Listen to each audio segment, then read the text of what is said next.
poin yang pertama adalah ketika kita melihat figur-figur yang diceritakan menjelang perayaan Natal adalah pribadi-pribadi yang mengalami kepenuhan janji Tuhan.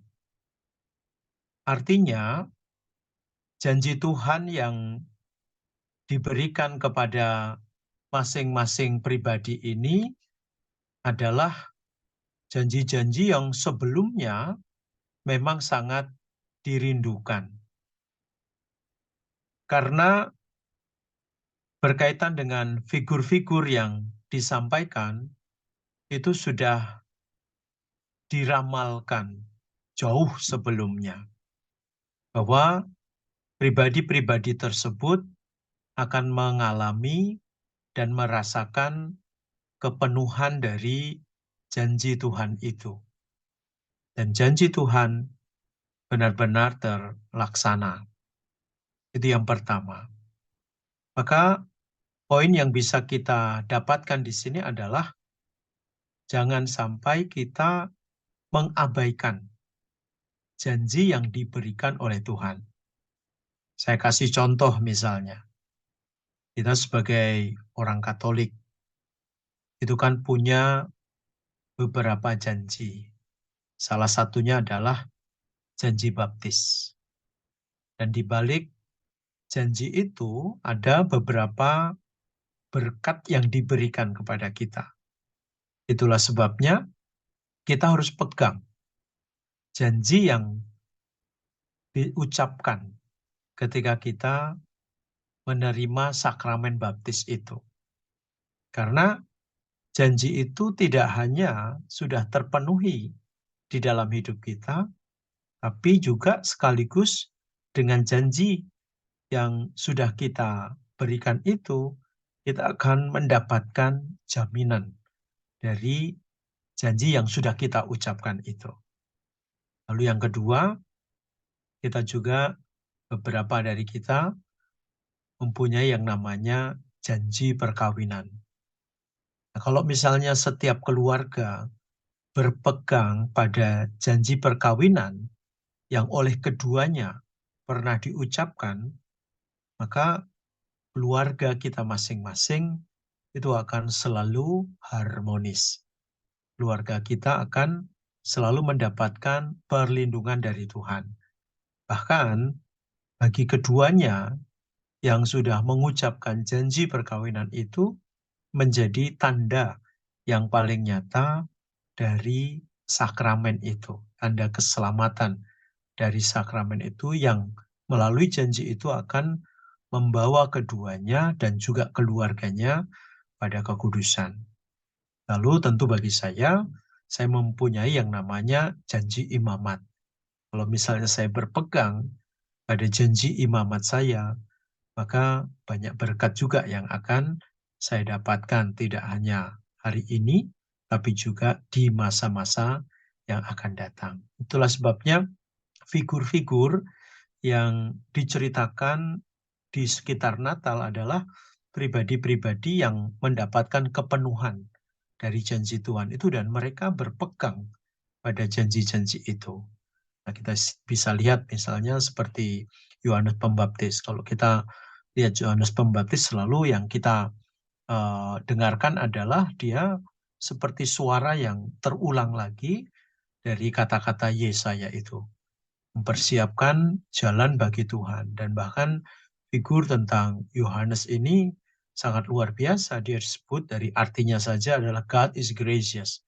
Dia adalah istimewa. Dia seperti pelita yang sudah dipasang dan terus bernyala. Dan dia akan terus menerangi setiap orang supaya memastikan bahwa orang-orang ini dihantar oleh dia sampai kepada Yesus sang terang sejati itu. Dia memastikan itu. Dia selalu perannya adalah sebagai jalan. Sehingga orang tidak tersesat, orang tidak salah jalan. Pokoknya dia memastikan dengan suaranya itu, pokoknya setiap pribadi ini harus sampai kepada Yesus sang terang itu. Nah kemudian figur yang lain tentu yang ada dalam Injil hari ini, yaitu Elizabeth dan Maria. Nah, secara khusus memang Elizabeth ini menjadi ya figur bagi kita. Kadang-kadang kita kan secara pribadi bagaimana ya caranya kita itu bisa mengalami yang namanya Roh Kudus.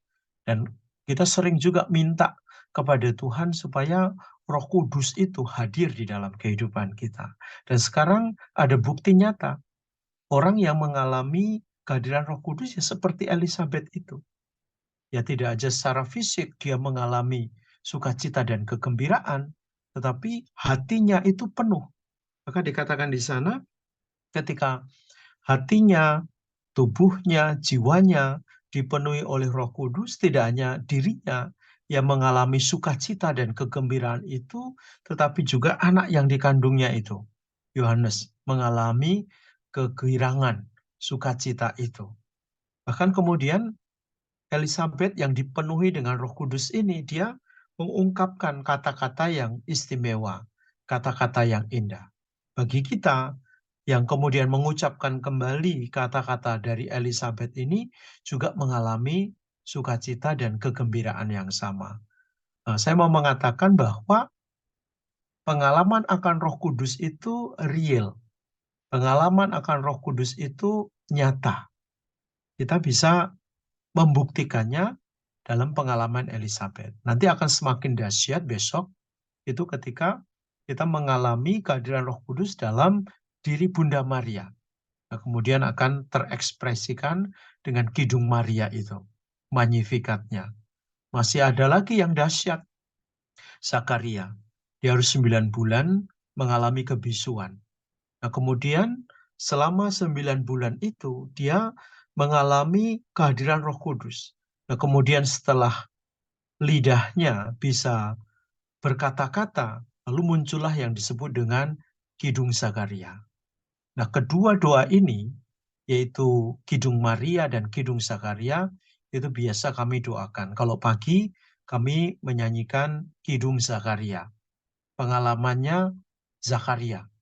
Supaya kami orang-orang berjubah ini, atau mereka yang biasa mendoakan doa harian pagi, itu bisa mengalami juga seperti Zakaria.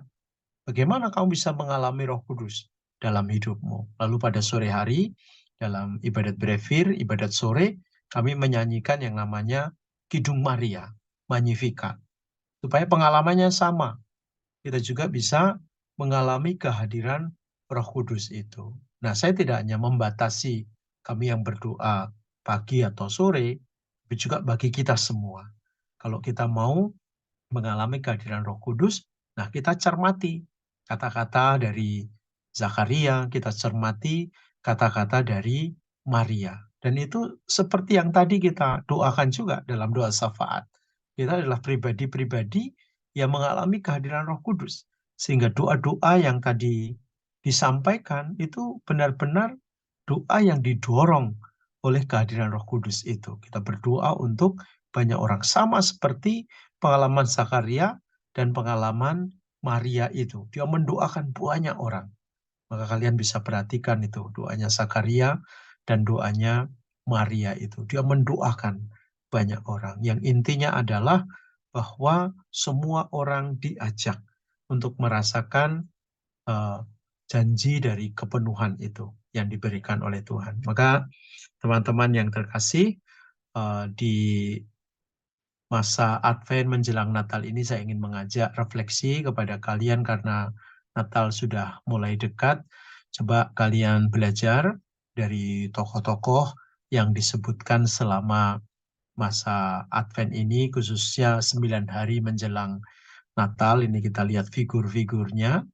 Nah, kemudian dari situ refleksi kita adalah apakah Natal tahun ini saya sudah siap untuk menerima kehadiran dari Roh Kudus. Jalannya sudah ditunjukkan oleh Yohanes Pembaptis. Apakah jalan yang sudah ditunjukkan oleh Yohanes Pembaptis ini akan membawamu sampai ke kota Bethlehem? Tidak hanya sampai ke kota Bethlehem, tetapi benar-benar bisa membawamu sampai di hadapan palungan Yesus, di mana di situ Yesus hadir. Karena nanti semua figur yang yang dibantu oleh malaikat itu fokusnya adalah ke kota Bethlehem dan berada di depan palungan Yesus itu. Nanti akan kalian lihat para gembala, misalnya disebutkan di dalam Injil Lukas yang nanti akan menjadi bacaan malam Natal itu, Injil Lukas bab 2 ayat 1 sampai 14 itu. Jadi semua orang bergegas, bahkan nanti sampai di masa yang terakhir itu saat Epifani, 3 raja dari timur, 3 sarjana dari timur, dengan bantuan bintang juga mencari Sang Mesias itu. Dan mereka juga harus sampai kepada Yesus yang ada di palungan, di kota Bethlehem. Karena kalau kita hanya sampai di kota Bethlehem saja, nanti fokus kita adalah mungkin dekorasi yang indah di Bethlehem, atau atraksi-atraksi yang indah di Bethlehem, lalu kita lupa tidak sampai kepada di depan palungannya itu. Nah, kecenderungan kita dalam perayaan Natal adalah kita hanya menikmati dekorasinya atau hiasannya atau hadiahnya, tapi kita lupa untuk bersujud di depan palungan di mana di situ ada Mesias. Ada satu pengalaman khusus yang selalu saya lakukan ketika perayaan Natal, yaitu malam Natal sebelum saya memimpin perayaan Ekaristi malam Natal. Biasanya 2 jam sebelum saya memimpin perayaan Natal, saya akan pergi sendirian ke kapel di mana di situ ada gua Natal.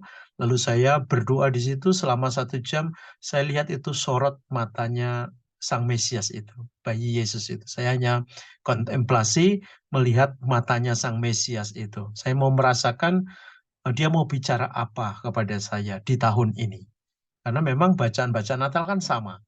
Maka kemudian saya biasanya ada kontemplasi selama 1 jam. Saya hanya memandang tanpa kata, lalu saya memandang mata dari Sang Mesias itu, dan saya hanya mau mendengarkan dia mau bicara apa untuk Natal tahun ini, sehingga saya harus menyampaikan kepada mereka yang saya pimpin dalam perayaan Ekaristi. Itu begitu saja, teman-teman. Selamat Natal. Pokoknya Natal kali ini harus bermakna bagi hidup kalian. Terima kasih. Amin, puji Tuhan.